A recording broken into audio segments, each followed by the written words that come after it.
Formation d'une image.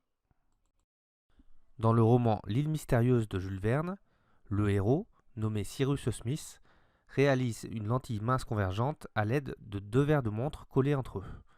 Il parvient à faire converger les rayons lumineux provenant du soleil pour produire du feu. Qu'est-ce qu'une lentille mince convergente? Les lentilles minces sont des milieux transparents délimités par 2 surfaces dont l'une au moins n'est pas plane. Les lentilles convergentes sont plus minces au bord qu'au centre.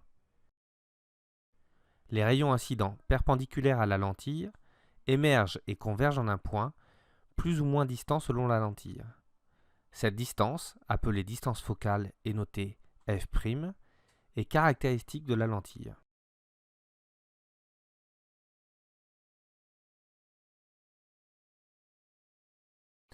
Schématisons la lentille mince convergente ainsi que les différents points caractéristiques de celle-ci. On représente la lentille mince convergente par une double flèche. Le centre de la lentille est appelé centre optique et se note grand O.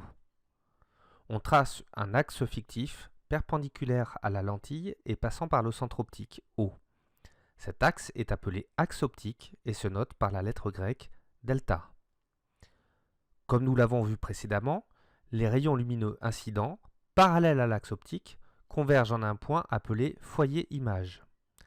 Ce point est noté grand F'.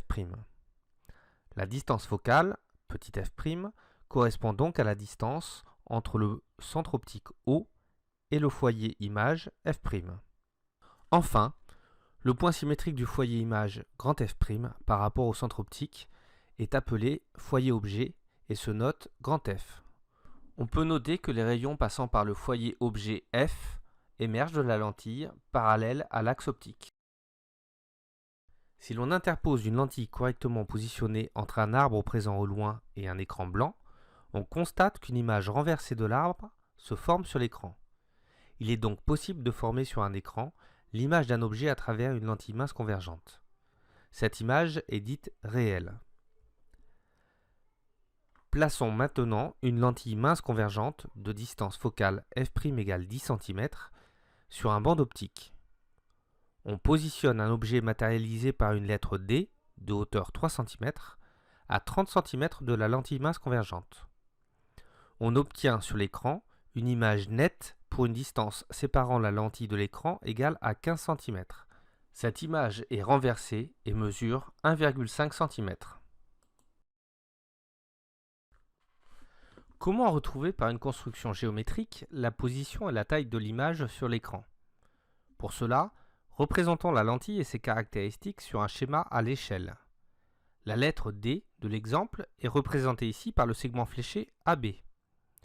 Nous allons dans un premier temps chercher l'image notée B' du point B à travers la lentille mince convergente. Il faut pour cela connaître les règles de tracé des rayons lumineux particuliers issus du point B. Tout d'abord, le rayon issu du point B et passant par le centre optique O n'est pas dévié. Le rayon issu du point B et parallèle à l'axe optique émerge en passant par le foyer image f'. Enfin, le rayon issu du point B et passant par le foyer objet grand F émerge parallèlement à l'axe optique. Le point B', image du point B à travers la lentille mince convergente, est situé à l'intersection des rayons émergents, car l'image d'un point à travers la lentille mince convergente est également un point. On remarque qu'il n'est pas nécessaire de tracer les 3 rayons lumineux précédents, mais que 2 suffisent à trouver l'image B' du point B. Pour obtenir l'image du point A' de A, on projette orthogonalement B' sur l'axe optique de la lentille. L'image A'B' est renversée sur le schéma. Ceci confirme l'observation que nous avons faite précédemment. La taille de l'image A'B' mesure sur le schéma 1,5 cm, ce qui, compte tenu de l'échelle verticale utilisée, représente 1,5 fois 1 égale 1,5 cm dans la réalité. La taille de l'image trouvée expérimentalement est donc vérifiée. Enfin, la distance entre la lentille convergente et l'image A'B' située sur l'écran est ici sur le schéma de 3 cm. En tenant compte de l'échelle horizontale, cette distance OA' mesure 3 fois 5 cm égale 15 cm. Là encore, la mesure expérimentale est vérifiée.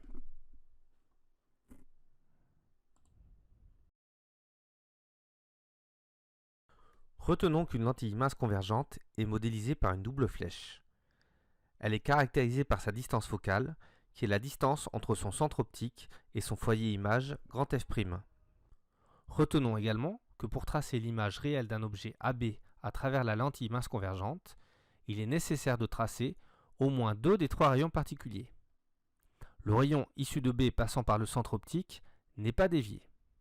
Le rayon issu de B parallèle à l'axe optique émerge en passant par le foyer image grand F'. Le rayon issu de B passant par le foyer objet grand F émerge parallèle à l'axe optique. L'image B' est située à l'intersection de ces rayons lumineux. Pour obtenir l'image A' de A, on projette orthogonalement B' sur l'axe optique de la lentille. L'image réelle obtenue sur l'écran est renversée et plus ou moins grande que l'objet. Réalisons un petit quiz. À la fin de chaque question, lorsque vous voyez apparaître cette icône, appuyez sur la touche Pause pour prendre le temps de répondre.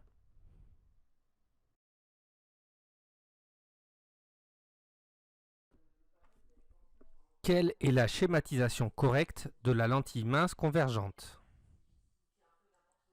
Dans le schéma A, la distance entre le foyer grand F et le centre optique grand O de la lentille n'est pas identique à celle entre le centre optique grand O de la lentille et le foyer image F'. Ce schéma ne convient pas. Dans le schéma B, la lentille n'est pas représentée par une double flèche. Ce schéma ne convient pas non plus. La réponse correcte est donc le schéma C. Complétons la phrase suivante. Un rayon lumineux arrivant parallèle à l'axe optique émerge de la lentille mince convergente. Réponse A, sans être dévié. Réponse B, en passant par le foyer objet grand F. Réponse C, en passant par le foyer image grand F'.